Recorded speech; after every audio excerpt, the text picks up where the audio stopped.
Sejam bem-vindos a bordo. Estamos iniciando mais uma edição do podcast Varig Vive. Hoje estaremos batendo um papo com o nosso amigo, comandante Nelson Rietti, ex-diretor de operações. Seja bem-vindo, Rietti. Pois não. Boa noite. Obrigado. O Rietti, estivemos conversando aqui, ele teve uma carreira bastante interessante na empresa. Iniciou voando Douglas DC-3, quer dizer, voou aviação gasolina. É um dos últimos ainda da aviação gasolina, porque a maioria dos nossos colegas hoje é a geração querosene. Em breve estaremos entrevistando alguns outros colegas aqui que voaram DC-3 e vão cada vez acrescentar mais. Conta para nós quais os aviões que tu voou na Varig e pós-Varig. Bem, eu comecei na EVAER, voando PT-19. Depois fui para a linha voar DC-3. Dali eu fui para o Avro, o HS-748. Depois fiquei 9 anos voando o 737-200. Dali fui para o 07, melhor avião. Depois fui para o 67, DC-10 e 747. E depois voltei para o DC-10 porque achei um avião melhor para voar, mais piloto. E depois fui para o exterior, comecei voando um Citation 3, depois fui para o Falcon 2000. Caramba! E encerrei voando o Falcon 900 Easy, que é aquele todo já eletrônico. Caramba! Dessas informações, eu tenho algumas perguntas. Que a primeira, a EVAER tinha para instrução só o PT-19? Não tinha um outro avião mais... o PT-19 era um ótimo avião, mas próprio para acrobacia e tal. Na época se valorizava muito a acrobacia na Varig. Eles achavam que o piloto teria que estar preparado para uma atitude anormal, que hoje em dia faz parte dos treinamentos, mas naquela época não tinha, né? É aquele que o Machado dá hoje lá no Aeroclube, que é treinamento de atitudes anormais. Inclusive o Machado foi instrutor da EVAER na minha época. Quando eu estava terminando, ele entrou. Caramba! A outra informação que tu me... Bom, eu voei PT-19, tive uma oportunidade incrível quando o Meister, Nelson Meister, que era nosso colega do 27 DC-10, né, França? Sim. Ele estava dando instrução lá em São Leopoldo e eu fazia o PP, era ele, Bucrise, assim, um pessoal bem, na época, os instrutores, e aí fomos fazer... Ele ia fazer um voo de PT-19, eu cheguei ali e ele perguntou, quer ir voar de saco? Agora! Mas sensacional, uma experiência incrível, né? Incrível, um baita avião, sem dúvida nenhuma. Tem um recuperado agora aí em Garibaldi, né? Tem, está bem novinho. Eu vi. E a EVAER tinha também um Vulti, BT-13. É um avião parecido com o NA, só que é de canela fixa, né? Específico para BT, Basic Trainer.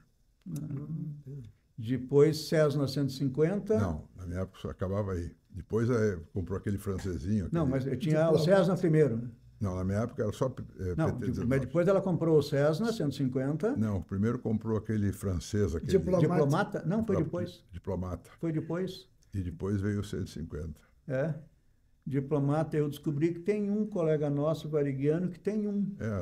Agora que vendeu eles. Pois eu esses dias queria conversar com ele, ver se ele não queria adesivar da cor Varig Vive e tal, né? Nós temos uma marca registrada, temos que poder botar em avião, né?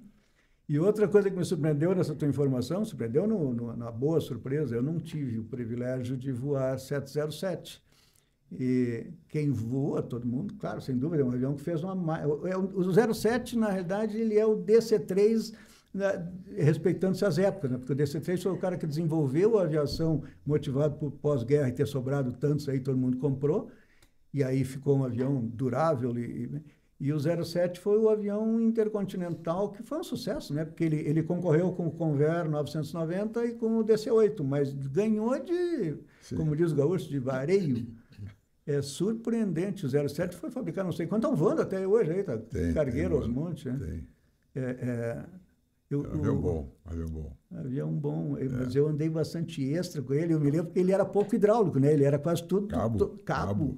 Tudo manual. Não tinha nada de sistema hidráulico, tudo cabo. Eu acho que até, mas ele é um avião, a Varig teve alguns percalços com ele, de fogo no oxigênio, o sistema de oxigênio trocando de garrafa no hangar, né? Tem umas coisas desse tipo, assim. Mas realmente um avião que fez uma história muito bonita. Não voasse, então, o nosso Boeing 727, já estava bem mais na frente. Não, porque na época eu fui para o 37. Tu entrou na Varig em 66. 66. Em 74 eu fui para o 37 e eu podia ter ido para o 27, mas preferi ir para o 37. 9 anos de 37. Pá, isso é uma marca indelével, porque olha, 9 anos, 37, o 37 o cara trabalha, né? Mais de 1000 horas de simulador. Pois é, o cara trabalha forte naquele avião, né? Porque ele é rapidinho, ele é ligeirinho e Mas era bom, era um cacinha. Pois é, é o Fusca, né? Como dizia o Dexarme, até dá para fazer umas peladinhas. Não, é surpreendente. Eu me lembro que o Lanzini, piloto, né? O da manutenção, ele dizia, mas o 27, todo mundo fala 27, 27 é avião palejado, não faz nada, tem 3 lá naquela cabine para fazer, no 27, porque ele voa 37 brega também, né? E ele dizia que o pessoal do 27 era Kung Fu, né? No pouso tinha que dar potência e tirar. E o 27/100 não tinha speed brake automático. Bom, acho que o brega também não tinha. Ou tinha? Tinha. O speed brake automático tinha, no spin-up da roda. Sim. O 27 não tinha, então o cara tinha... reduzia, armava, puxava o speed brake e depois acionava a coisa. Tinha um antigão da Cruzeiro, que era Varig, que eu acho que ficou congelado, como era Gintzel, Gotzel, uma coisa assim, né? Me lembro. Que ele fazia, puta, ele fazia uma velocidade, aquilo que era uma coisa incrível. 07, um grande avião, aí depois fosse para o 67, fizesse parte do primeiro curso do 67. Sabe, para o 67, eu, na qualidade de flight, na época, foi uma coisa bastante preocupante. Eu estava vice-presidente da Mivar, e aí começou, nós criamos até um adesivo, não sei se você lembra que era da mala, que era o Safer Aircraft Carrier Flight Engineers, porque era o primeiro avião intercontinental bimotor sem flight. Tinha o Airbus, que a Varig comprou o November Delta e o November Echo, mas era A3, era pilotado A3. E o 67, eu vi esse dia uma matéria que a Lufthansa, pelo seu sindicato lá, exigiu com o FA. Então, ficava um cara ali sentado para não tinha o que fazer, porque o avião já era projetado para ser A2, né? E aí nós começamos aquele procedimento de conseguir passar flights para pilotos, na qual a Mivar, o diretor de Porto Alegre está aqui representando, mas ela é extremamente grata ao comandante Nelson Rietti durante a sua gestão de diretor de operações, porque ajudou muito. Eu me recordo de vários episódios e de vários que lá estão. Nem sei se todos sabem o quanto ajudou, mas realmente foi interessante. No próximo capítulo aí do Discorrer, tu vai contar isso em detalhes, ok? Ok. Então, voasse o DC-10, que é um grande avião, né? Nossa, o DC-10 é uma delícia, é um Galaxy Landau, né? Ele entra na turbulência, joga para um lado, joga para o outro, assim, então aquilo era uma... E o 47, um maquinaço, mas o filho do José Franzi, que está aqui ao lado, teve, assim, essa boa vontade de voar um avião grande também. Ele estava voando na Qatar. E aí, o teu filho também, né? Também está. Agora lembrei que naquele dia. Também. E ele estava no A350 e aí a empresa disse que ele teria que ir para o A380. Naquela coisa assim, lá é um pouco diferente, né? Tu pode ir, poderia até recusar, mediante algumas... Mas ele pensou, não vou desperdiçar a chance de voar um quadrimotor grandão, né? E aí, agora ele está voando o quadrimotor A380, um gaúcho de Porto Alegre. Eu vou entrevistá-lo aqui em breve. Mas é mais ou menos aquela ideia que alguns têm do 47. É grande, mas o 350 era mais moderno, era mais, né, mais malhável, eu acho, porque o A350 foi feito depois, né? O 380 já é um projeto de 20 anos atrás. Esses aviões grandes são bons, aviões são bons, mas a pilotagem é muito pesada, né? Quando tu comanda, tu espera uma meia hora que até que eu levante e vai devagar. É um troço... Não, opa... Tá bem. Eu tive recentemente lá em Itajaí. Lá em Itajaí tem aquela entrada da Barra, né, que é para o rio Itajaí-Sul, que vai... Itajaí fica de um lado, Itajaí do outro lado, Navegantes, e tem 2 portos. E os navios, quando entram naquele canal ali, ficam aguardando em órbita. Lá eu tento fazer uma analogia com... E é interessante, só que lá é tão interessante essa parte da náutica que não... O cara não é treinado para operar naquele porto, ele é contratado um cara, o prático vai lá e faz a praticagem para entrar.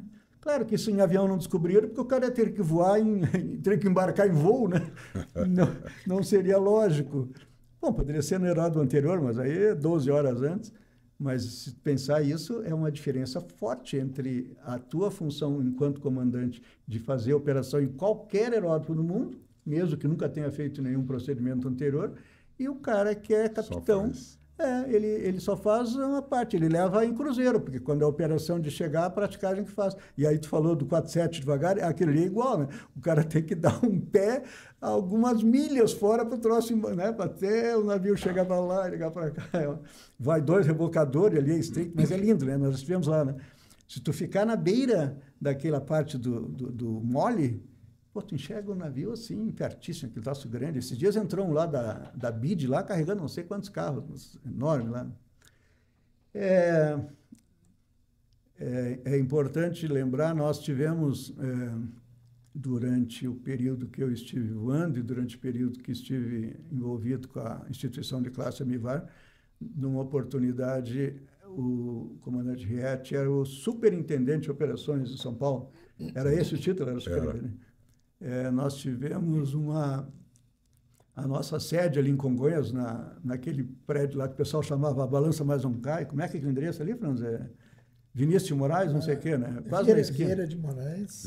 Vieira de Moraes, e a rua de baixo é Jesuíno. E aí a gente lá na sede inaugurou uma sala, e a sala foi denominada, eu acho que Sala F.E. Nelson Sirtoli, se eu não me engano, assim, uma homenagem, porque o Sirtoli era um batalhador antigo e foi presidente do sindicato, né?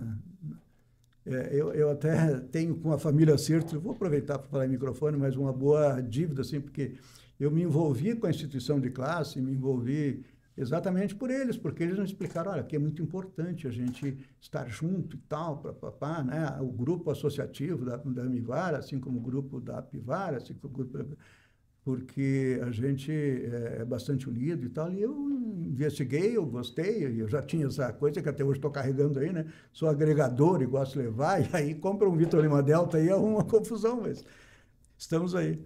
Nessa oportunidade que a gente inaugurou essa sala, nós convidamos a Superintendência de Operações de São Paulo, e aí, o comandante Riet estava lá, eu tenho uma foto que nós vamos postar aqui, em seguida aqui, aonde está. Eu tenho a impressão de que quem estava, quem foi te acompanhar, eu acho que era o Lamas, eu tenho a impressão de que, porque nesse período superintendente ele ainda estava voando, não tinha sofrido acidente, né? Não, ele estava lá ainda. Foi durante, né? Tu não estava diretor ainda? Não, estava superintendente. Eu me recordo, basicamente. O comandante Lamas teve se deslocando de São Paulo para Curitiba de carro e pegou, acho que um óleo diesel na pista e aí o carro derrapou, capotou e foi a óbito. Parceiraço, né? Bom. Gente boa. Era aqueles que não tinha muitas canetas no bolso, assim, porque na realidade tu olhava o cara com muita canetinha vermelha, azul, isso vai ser um chato, né? Não tinha errado. Né? Se fosse possível, gostaria que tu mencionasse aí como é que foi essa parte dos FEs que tinha que diminuir o quadro e tu conseguiu achar uma solução paliativa para isso. Pegou aquela época que a Varig estava tentando reduzir custo, e um dia o presidente, o Rubio e o Walter Engels e Santos estavam reunidos para fazer os cortes, me chamaram e mandaram cortar metade do quadro de flights. E segundo a escala, era o suficiente para rodar a escala. E claro que são coisas que te pegam de surpresa, e como é que tu vai demitir 180 colegas assim, rindo, né? Tem que pensar um pouco. Aí trabalhamos lá em operações, tinha o Ru, que era uma cabeça privilegiada, boa, né? E o Baix também, que trabalhávamos junto e tal. Nós começamos a discutir o assunto e chamamos o pessoal da escala e tal, começamos a ver, a própria Amivar foi lá discutir, dar opinião, eles queriam entregar cargos assim, que não receber por cargo de instrutor, de checador. Eu digo, não, isso aí não vai fazer... Não vai mudar o valor total. Até que nós descobrimos que, fazendo contas assim, bem simples, nós descobrimos de caderno, assim. se a gente reduzisse o quadro para o número que eles queriam, a gente ia pagar o salário deles para esses caras que estavam, porque eles iam ter que umas horas extras aqui e tal. E aí convenci o Walterson de deixar rodar uma folha de pagamento lá naqueles computadores que tinham lá embaixo, um troço gigante, né? Antigo, e para ver quanto é que daria. Um simulado de um pagamento. E aí nós rodamos e vimos que a diferença era zero. E aí eu me enchi de força e fui lá falar com o Rubens e disse, olha, nós estamos trocando 6 por meia dúzia, não adianta nada. Mas ele disse, não, mas nós temos que cortar. Aí começamos a puxar flight para o voo, né? Pegar ver quem podia voar, quem podia fazer e tal. Incentivamos alguns a se aposentar e tal, demos uma resumidinha, mas sem aquele estrago que eles queriam que a gente fizesse. Veja só, umas coisas podem mudar, basta alguém ter a boa vontade de resolver, né? Não que não houvesse por parte dele. Na verdade, o presidente queria fazer uma solução. Ele queria o corte, porque ele queria, pelo menos, mostrar que estava reduzindo tudo, né? E como em operações era difícil de mexer, porque a gente sempre trabalhava com o quadro ajustado, né? Ele disse, bom, uma operação a gente tem que cortar alguém. Pô. Quem? Bom, começa pelo diretor, né? Corta. Mas que essa atividade, antigamente, a Varig, ela tinha o logo de a pioneira. Né? Aquilo, todo mundo dizia, a pioneira, ela está sempre na frente. E isso abriu um monte de portas para a gente mudar o status da história, dizendo, não, mas nós somos a pioneira. Quando nós botamos o primeiro piloto a voar com um olho só, nós botamos as mulheres... o caso do comandante Luna. Botamos as mulheres no voo. O caso da Kalina. Que entre elas, né? Naquela vez. Mas ela foi a primeira? Entrou ela. Entraram 4. Kalina, Marina, aquela menina que era filha do comandante, eram 4 que entraram. Depois nós criamos a Faculdade de Ciência Aeronáutica, quer dizer, nós sempre sobre o escudo dizendo, a pioneira, nós estamos sendo pioneiro em tudo, pô.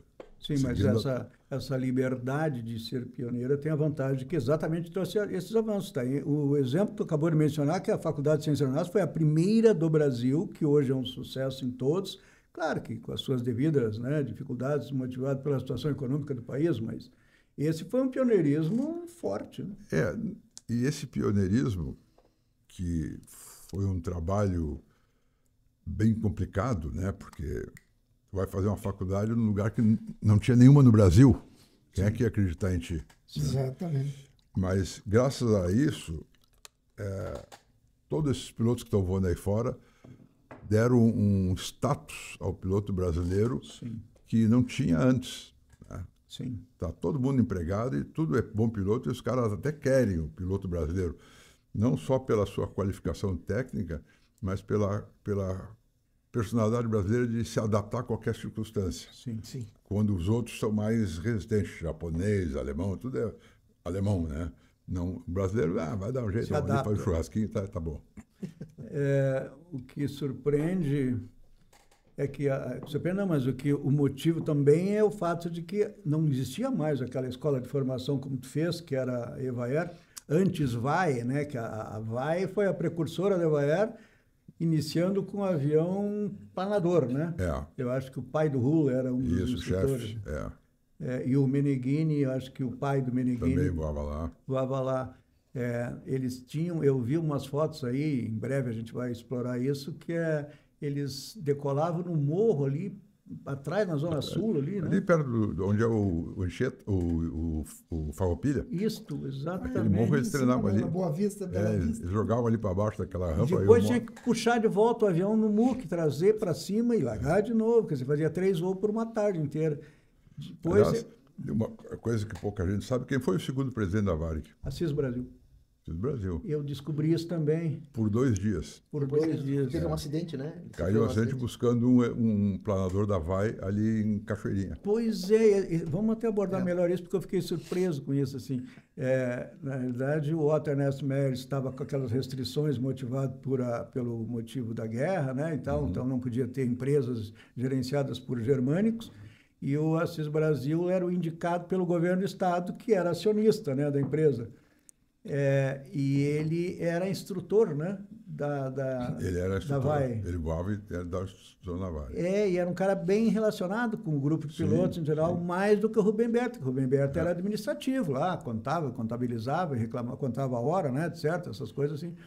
E ele foi resgatar o Lili de Souza Pinto, que estava, não, sim, o Lili de Souza Pinto e um outro que é o pai do Claudinho Azevedo. Roberto. Eu não tenho mais certeza, mas o Cláudio Azevedo, que voou Sim, conosco, Cláudio. é, É o ele neto era... do Rubem Berta, né? Sim, Neto do Rubem, isso, porque era, como é que era a história? Ele era Azevedo, que era o Azevedo, irmão do Maurício, que então era casado com a filha do Berta, não é isso? Essa é a relação. É. Ele foi lá para resgatar e bateu num fio, né? Um fio de alta tensão. Que barbaridade, viu só como mudou, as coisas podem mudar rapidamente, motivado por... E eram 2 a bordo, né? O outro não morreu. O outro não morreu, exatamente. A VAE que depois tem o Scherer está fazendo um resgate aí de umas imagens, ele que tem falado sobre isso, e ele descobriu o hangar da VAE, o local, e essa coisa de largar o avião ali do morro ali, era uma coisa incrível, imagina o que era, imagina puxar de volta e subir morro acima com um aviãozinho para largar de novo, aí o cara fazia meia dúzia de um voozinho de 100 metros ali. Meia dúzia não, 2. 2, até trazer de volta, olha só. E aí... ficou isso, a VAE existiu até não sei qual ano, a idade, mas até que período, quer dizer. Mas a EVAER foi aberta em... essa turma do... a primeira turma de EVAER é aquela do Axute, né? Chute. A chute foi da primeira turma. E aquele mais alto, cabelo loiro, que era segundo oficial. Lindemeyer. Eu acho que os dois estão na mesma turma. casa de repouso agora. Até queria ir lá, porque eles estão bem, eles só estão lá porque a família, eu acho que já estão viúvos e tal. Fui lá falar uma entrevista com eles num certo momento, é interessante.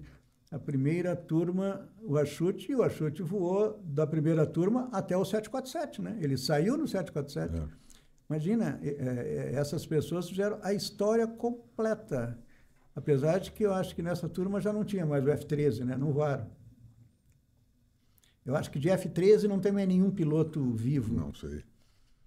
Não sei, mas o interessante é que a gente acompanhou o desenvolvimento da aviação daquela época até recente. Sim. Né? Tudo que existe foi nessa época. E a gente notou que quando chegou no 47400, teve muito piloto que não conseguiu passar.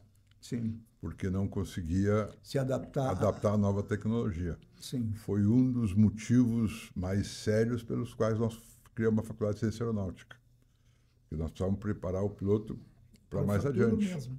E só com aquilo que a EVAER dava, não dava conta. E agora vamos preparar para o quê, então? Para o cara voar sozinho ou para o cara não voar e só monitorar, né? Porque também é uma outra proposta agora. Bom, já tá em mesa aí um piloto só. Sim. Né?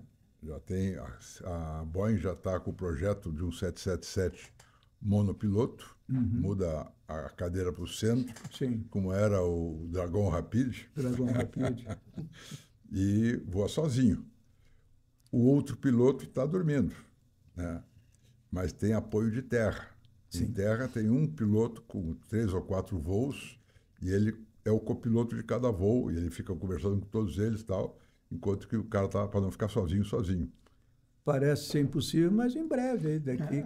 Nós ainda vamos conversar sobre isso num próximo pod daqui a uns 4, 5 anos, com certeza. Já.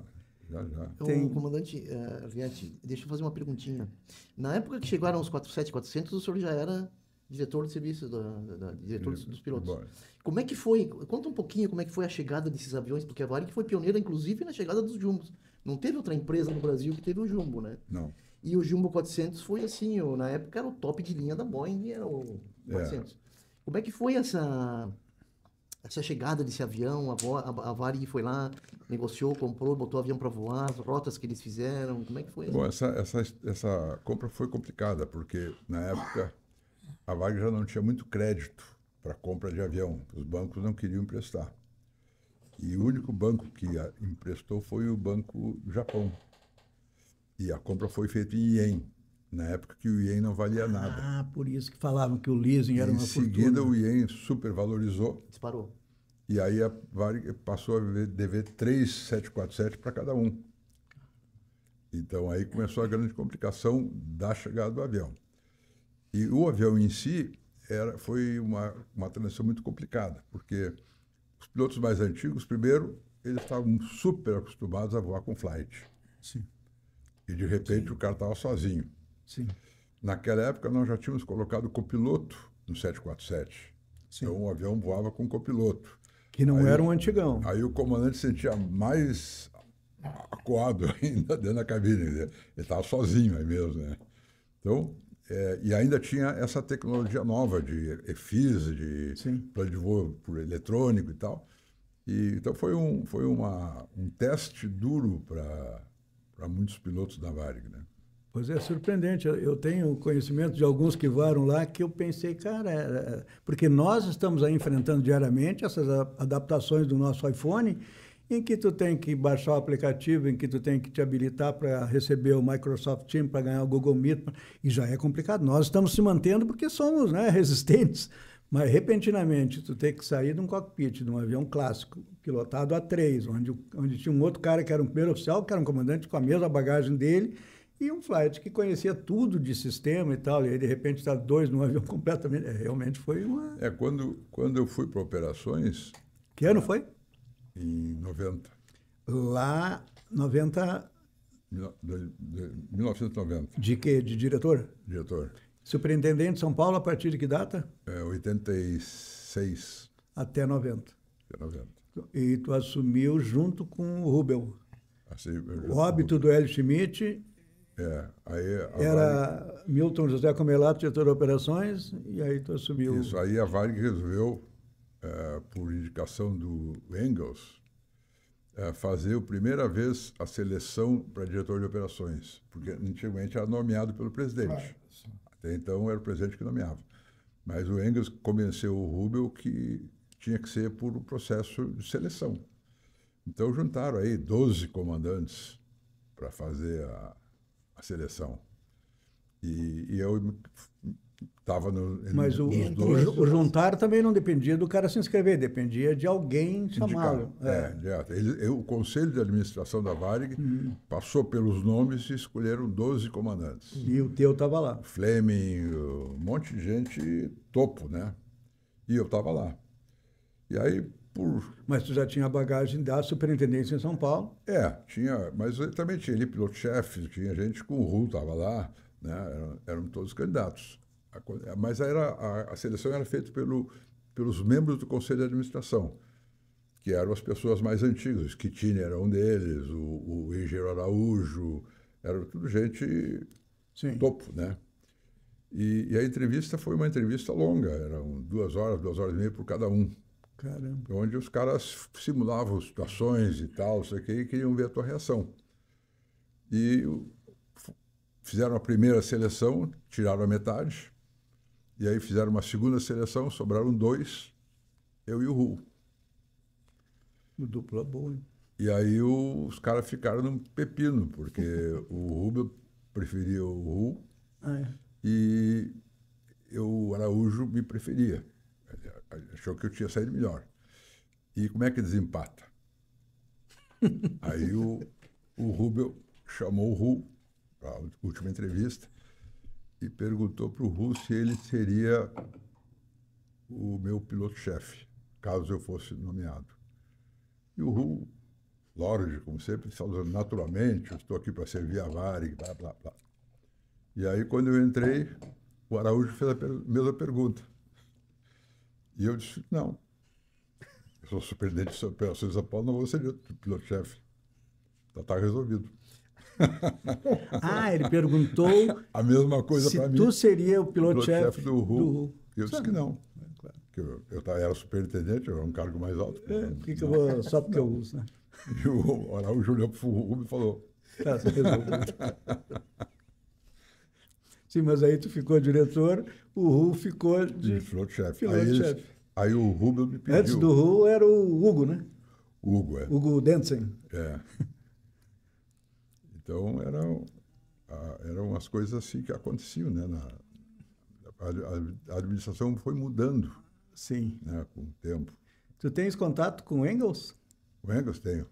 Pois é, vamos chamar ele para conversar aqui a três. Ele não veio nem amarrado, não. Se tu souber que nós só queremos esse assunto trivial, mas... Não, mas o Engels se isolou. Pois é. Ele sentiu muito aquela pressão. É que essas funções administrativas, como tu teve de piloto-chefe, sabe? Isso tu toma pedrada, né? Tu tem que estar acostumando a fazer de conta que não escuta o latido lá, porque o pessoal reclama, né? Tu não tem que ter sangue de barata.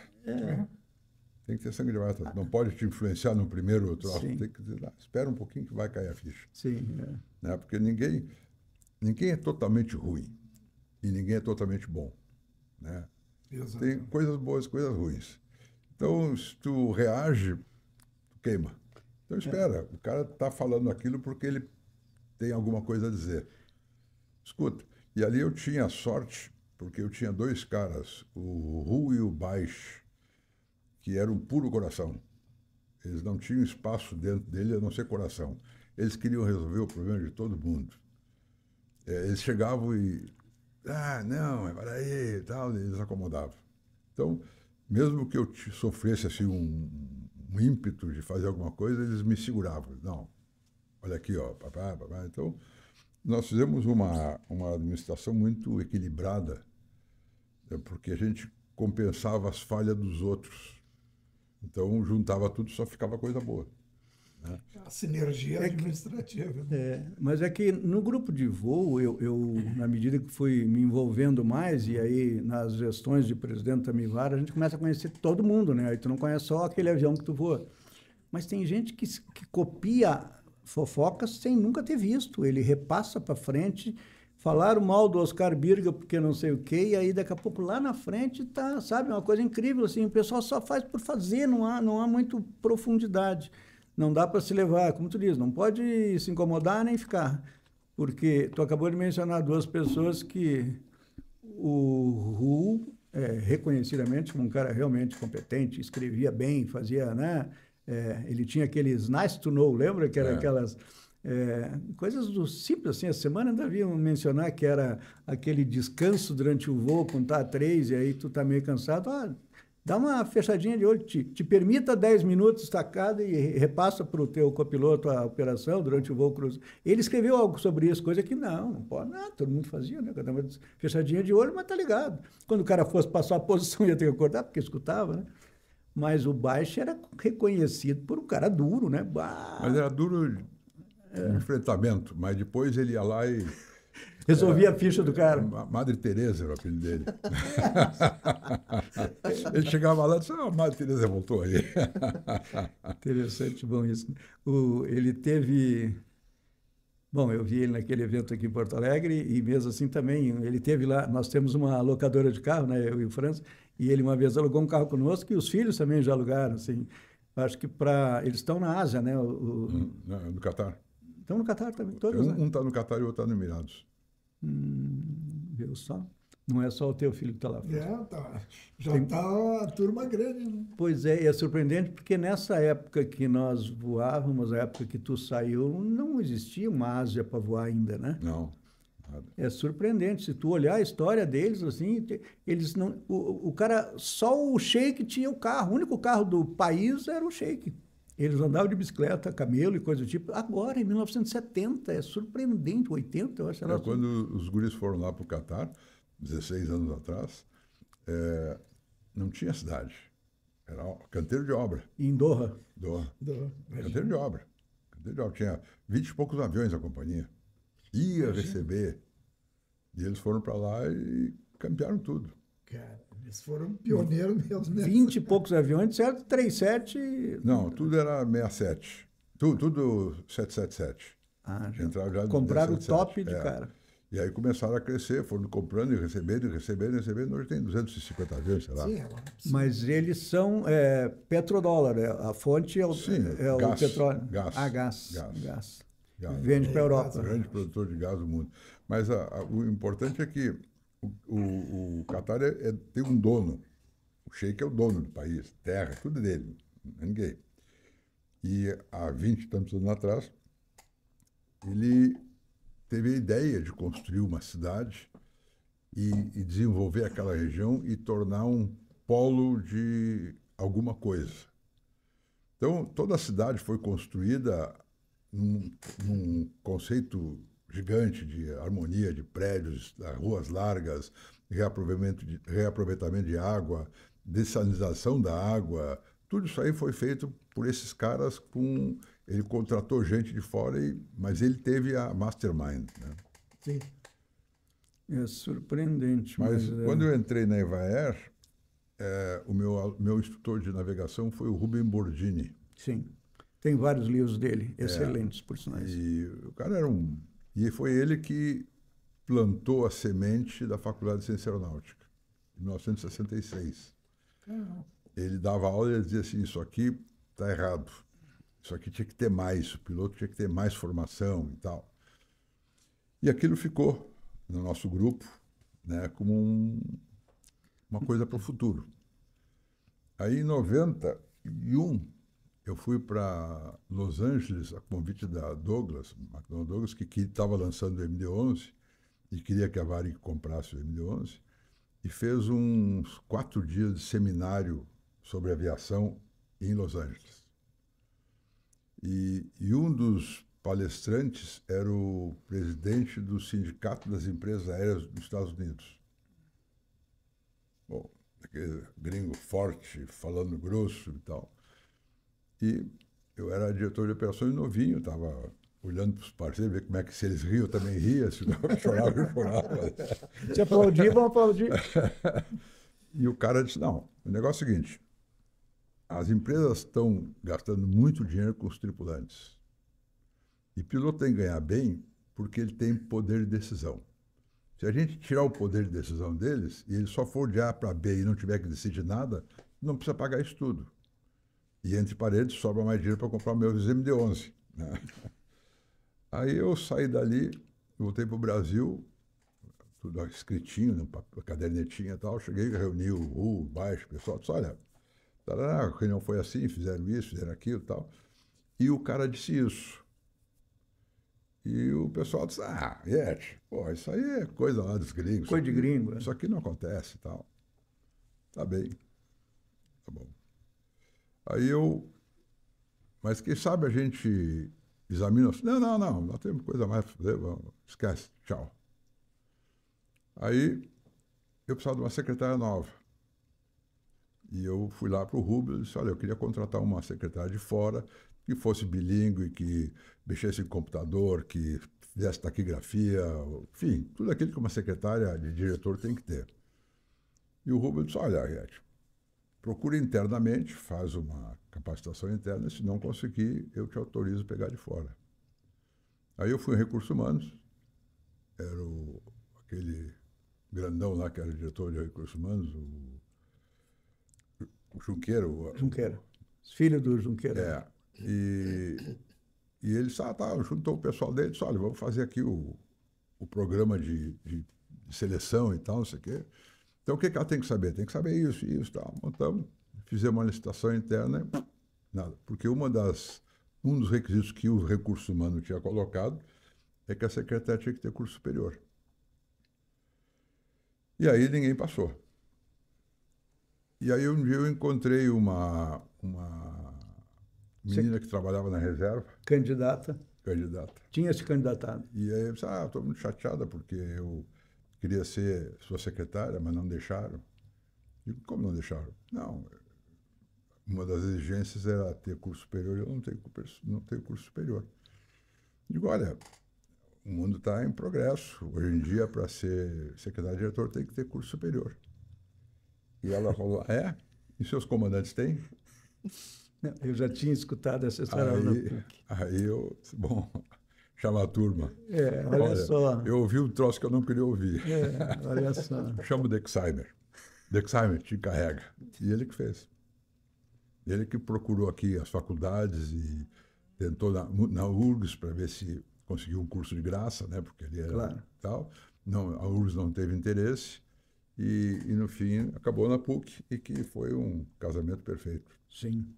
Mas é surpreendente bem isso, né? Quer dizer, para ser secretário tem que ser, agora para ser comandante com capacidade de decisão e outras, não precisa ter conhecimento. Riet, outra coisa que eu gostaria de te perguntar. O senhor disse que foi convidado pela Douglas para ir lá ver a apresentação do MD-11, né? Na época eles estavam... Tem um filme corrente aí que aparece tu e mais alguns, eu acho que o Engels. O Engels e aquele antigão que... eu vi esse filme. Da Telecom ali. Que é o rollout do MD-11 e vocês aguardando com a bandeira do Brasil e a música. Está bem legal esse filme. Vamos voltar aí. E como é que era a relação da Boeing com a Varig? Porque a Varig, praticamente 90% dos aviões da Varig eram Boeing, né? Depois entrou o DC-10, depois entrou o MD-11. Teve um períodozinho que eles voaram com o Airbus, né? O A300 na época, né? Tinha, eu acho que 1 ou 2 da Varig e 1 ou 2 Cruzeiro. 2-2, né? 2-2. Mas essa relação Varig e Boeing, como é que a Boeing recebia a Varig na compra de aviões lá? Como é que eles... A Varig era sócia da Boeing, né? Você entrava lá e todo mundo botava tapete vermelho. Ele não negava. Até quando eu estava fazendo o curso do 67, o Saturnino, que era meu companheiro de curso lá, Teu ala. resolveu casar lá. E eu vou para Las Vegas, não sei o que e tal. Ela começou a discutir com a gente. E eu, no dia seguinte, fui lá na Boeing, tinha lá a secretária de Recursos Humanos, de marketing, né? Mas a noiva estava lá. Estava. Aí eu digo, escuta, tem um comandante nosso que quer casar aqui. Quem? Um comandante nosso. Quando? Eu digo, quando puder. Não, vou marcar, estava chegando. Marcou para o dia seguinte. Botaram lá o simulador fixo, aquele fixo base training, botaram um tapete vermelho, uma banda de música, um órgão e tal, um padre e tal, e casamos ele dentro do simulador. Sensacional. Esse era Boeing. Eu vi esses dias alguma coisa a respeito disso em relação a... Porque a Airbus, assim como nós conhecemos hoje, ela não era completamente inexistente nesse período que a Boeing desenvolveu. A partir do 07, a Airbus não tinha nada, nem existia a Airbus, né? Existia o Caravelle, que era da Sud Aviation, e alguns fabricantes inglês, francês, italiano. O primeiro avião que a Airbus resolveu entrar no mercado para disputar com a Boeing foi o A300, que era um misto de avião bimotor com manche, né? Airbus mais com manche, é o único Airbus a partir de então. E aí, enquanto isso, a Boeing tinha 37 que vendeu 1.000 e poucos, o 727 que vendeu 1.800, 707, o 767, o 757, e agora que a Airbus tomou frente está atrapalhando um pouco, ou pelo menos entrando nesse mercado forte, com o 320, que foi um sucesso. Quer dizer, ela fez o 310, né? Depois 320, 319, 320, 321. Na minha época, eles cansaram de ir lá na Varig fazer demonstração e mostrar como o avião era econômico e tal, não sei o quê, mas não era avião, pô. Nós não queríamos. Aquilo não era avião. Pois é. Não é até hoje. Agora tem uma outra... Até hoje ainda. Tem uma preocupação forte no mercado aí em relação à maioria das... Apagou a tela aqui. A maioria das novas... Posso falar? Interrompo? Deu.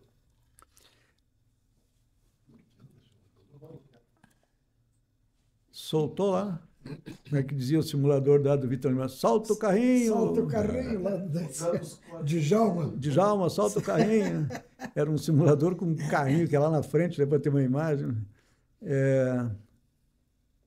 Eu ia mencionar em relação a Airbus e Boeing, mas a Boeing também está com o mesmo problema, que as novas fuselagens não são mais alumínio, alclade, coisa do tipo, né? Já tem muitos que eles chamam os compósitos. E os ciclos de pressuriza, despressuriza, não aguentarão o que aguentaram os chapas de alumínio com ribite. E ainda não sabem qual que é o prazo aí. Então, isso talvez venha fazer uma modificação importante, porque a Airbus usa mais isso, né? Eu costumo dizer que o Airbus, na realidade, é um laptop voador, né? Voa bem e tal, mexe ali. Eu lembro o Forte, amigo, né? que Deus o tenha. O Forte saiu do DC-10, vamos bastante DC-10 juntos, e ele foi para o MD-11. E aí, um dia encontrei ele aqui, vindo de São Paulo para Porto Alegre. Ele disse, Oscar, descobri que tu me enrolou anos lá, porque pô, tu fazia um mistério naquele DC-10, aquele take-off data, era com 300 indicações, aquele pré-voo e tal, tudo ali era... E agora eu estou no MD-11 e tu não está lá e eu tenho voado com ele. Pô, cara, tu pagava um mistério. Ah, outro avião e tal. Depois ele, realmente, outro avião. Como é que ele chama o DC-10? É o cachorro Mad Mac, Dog Mac, né? Dog Mad. Mad Dog. Mad Dog. Mad Dog. Eu acho que merece um capítulo aí para tu nos narrar a respeito do mostrar o quanto a aviação aérea rio-grandense já foi importante para a formação da aviação desse país, não só desse país, mas eu acho assim, da aviação brasileira em geral, né? Porque a Varig foi a primeira que começou a voar daqui de Porto Alegre para Pelotas, Rio Grande, depois voando para dentro do Rio Grande do Sul, nos aeródromos, aí colocando pneu e pista de grama e coisa do tipo. E tinha uma agência ali na Rua da Praia que tinha uma placa lá, eu vi esses dias, Sindicato Condor e Sindicat Condor, né? E Varig, porque o Condor trazia até Porto Alegre e a Varig distribuía aqui o pessoal para o interior. Mas imagina que isso há 90 anos atrás tu conseguia ir de avião daqui para o interior, para Livramento, para Soledade, para Bagé e tal, e hoje tu não consegue fazer isso, né? Como nós, em termos de aviação, o Rio Grande do Sul não evoluiu. Depois teve o período, quando tu voou DC-3, que tu voava a partir de Porto Alegre, porque tudo da Varig era Porto Alegre nessa época, né? Não, quando eu entrei no DC-3, a Varig já tinha base em Goiânia, São Paulo, Recife, Rio, já tinha várias bases. Mas tu era a base em Porto Alegre? Não, fui para Recife. A primeira base foi Recife. Quando foi admitido... 67, quando eu saí da Eva Air, fui para Recife. Aí voei lá uns meses, e aí consegui transferência para São Paulo, e depois vim para a base de Porto Alegre. Aí eu voei DC-3 em Porto Alegre durante um ano. Pelo interior? Pelo interior. Só aqui, Bagé, Uruguaiana, São Borja, essas coisas todas aí. Um ano de DC-3 só? No total eu fiquei 2 anos e meio de DC-3. Aí fui para o Avro. Um bom avião, né, o DC-3. Bom avião. Uma máquina, né? A máquina. Aquele chovia dentro, tinha que enrolar uma corda na hélice para dar partida. Aviação raiz, pura. Quando tinha que puxar aquele troço embaixo do motor, tomava um banho de óleo. Vem cá, e antes de falar no Avro, eu lembrei, e os Convair 240? Tu não voaste? Não. Por quê? Quem é que estava no Convair? Por que não fez parte disso? Naquela época tinha as promoções, né? Então, o Marco, o Abrunhosa foram para o Corvair, o Vidigal foi para o Bocumoco, aquele F-27 que compraram da Paraense. Irondelli. O Irondelli. Eu fiquei para o Avro, quer dizer, a gente se separou ali. E depois, no 27 também teve quando um grupo foi para o 27, o outro ficou no 37. E o Avro era um avião britânico bem complicado, né? Mas ele tinha piloto automático, ele tinha radar, ele tinha pressurização. Perto né? do que não tinha até então, foi um avanço. Era complicadíssimo pressurizar aquele avião, né? Porque ele tinha a dump valve, que era o outflow, né? Mas era manual. Era manual com uma alavanca na perna do copiloto. Então, tu decolava, o copiloto decolava e ia fechando ela com o joelho e ia ligando as espios e dando potência e tomando esporro. E até porque esporro na época era comum, não existia CRM, né? O cara... eu vou te contar. O primeiro voo que eu fiz de DC-3 em Porto Alegre, eu cheguei aqui novinho na base, só tinha antigão, comandante antigo. Só era superior ao tempo. Como os copilotos eram tudo antigo, tudo esse cara maceteado, né? E eu entrei ali, todo durinho, né? E fui fazer um voo com o Ervigo, comandante Ervigo. Me lembro dele antigo. Ervigo Costa. E aí nós saímos daqui para Pelotas, e ele estava voando, e ele falou assim, e aí, copiloto, fez a navegação? A navegação era feita, a gente fazia em casa, Sim, um papelzinho, preparava a navegação. botava dentro de um plástico e escrevia com aquela caneta que depois apaga, né? Então apagava com a mão, depois olhava lá de fora, era uma droga aquilo. Fez a navegação, eu fiz, dei para ele olhou assim, abriu a janela e jogou para fora, disse, isso é uma merda. Porra, era o primeiro voo, pô. Né?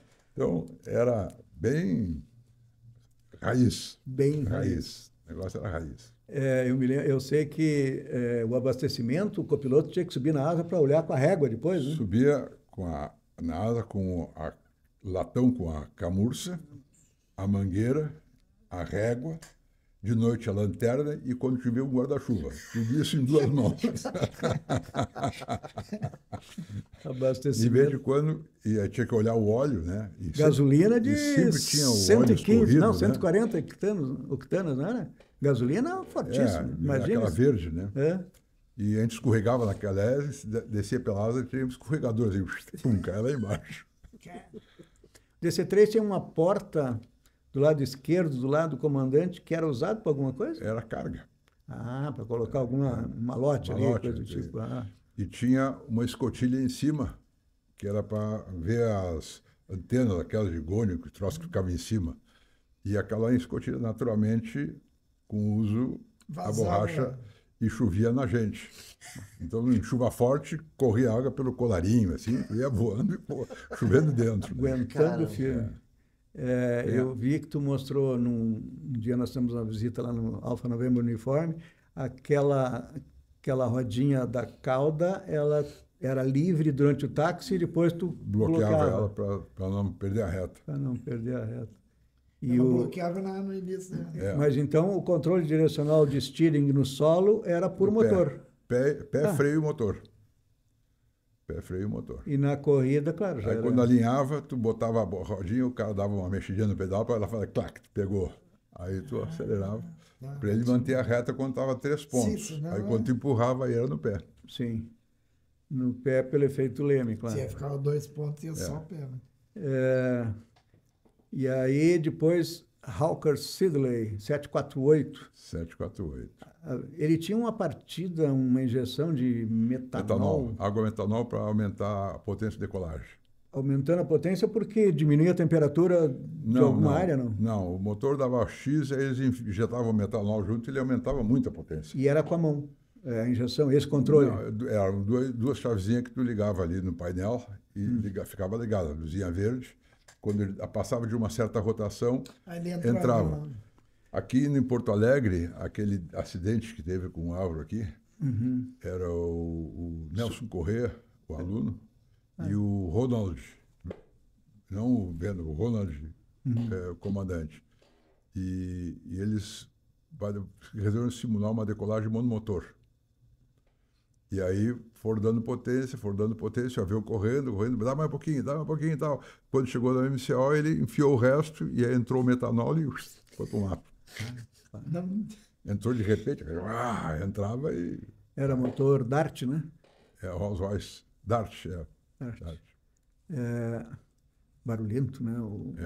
Na realidade, a gearbox dele era barulhenta, era uma gearbox de engrenagem mesmo. Nessa época eu entrei na escolinha, nós trabalhávamos na oficina de abrir e revisar essas engrenagens. Era uma ronqueira. E aí esse Avro começou a fazer voos para o interior do Rio Grande do Sul, as mesmas rotas que o DC-3 fazia. Isso. E Só aí, que muito mais chique, né? Servia um churrasco a bordo, cerveja, chopp. Eu vi uma foto das comissárias de pilcha, né? Pilchada lá, com os troços, era... Engraçado isso. A Chiquésimo. empresa sempre foi muito boa nessa parte. Qual é que é a rota que eles faziam? Qual é a rota que eles faziam? Bagé, Livramento, Uruguaiana. E Porto Alegre. E voltava. E depois tinha aqui por Santa Maria, São Borja, Passo Fundo, Erechim, por aqui. Voava bastante aqui dentro. Com todo esse avanço da aviação mundial, essas cidades todas perderam, todas elas conexão, né? Não tem mais, alguma ou outra agora tem com Gol, mas perderam toda a conexão. Na época todas elas tinham um serviço de voo, né? De aviação. Tá bem. Lamentavelmente, nosso tempo está terminando. Eu gostaria de convidar o comandante Riet para retornar em outro momento. Aí nós, de repente, convidamos um outro parceiro, tipo o Scherer, e aí a 3, aí a gente toca bastante ideia. A gente vai aproveitar o momento. O José Aguzoli vai deixar uma pequena lembrança aí pela participação. Muito obrigado. Muito obrigado. Volte sempre, as informações são muito... Um bonezinho da Varig, Varig Vive. Legal. Muito obrigado. Foi um prazer. Estamos encerrando essa edição do Varig Vive. Sejam bem-vindos. Quem se gostarem, curtam, compartilhem, para que a gente possa tocar e poder contar esse legado que a empresa Aviação Aérea Rio Grande do Sul deixou. Franzi, quer dizer alguma coisa? Só agradecer a presença do comandante Rett e né, a gente continua aprendendo com ele bastante aqui. Ótimo. Prestando atenção. Agradecemos a presença do comandante Rett. Esperamos uma outra oportunidade de recebê-lo aqui no nosso podcast. E não esqueçam, curtam, divulguem e compartilhem nosso site para que vocês possam nos ajudar. Ok, pessoal? Muito obrigado. Obrigado a todos.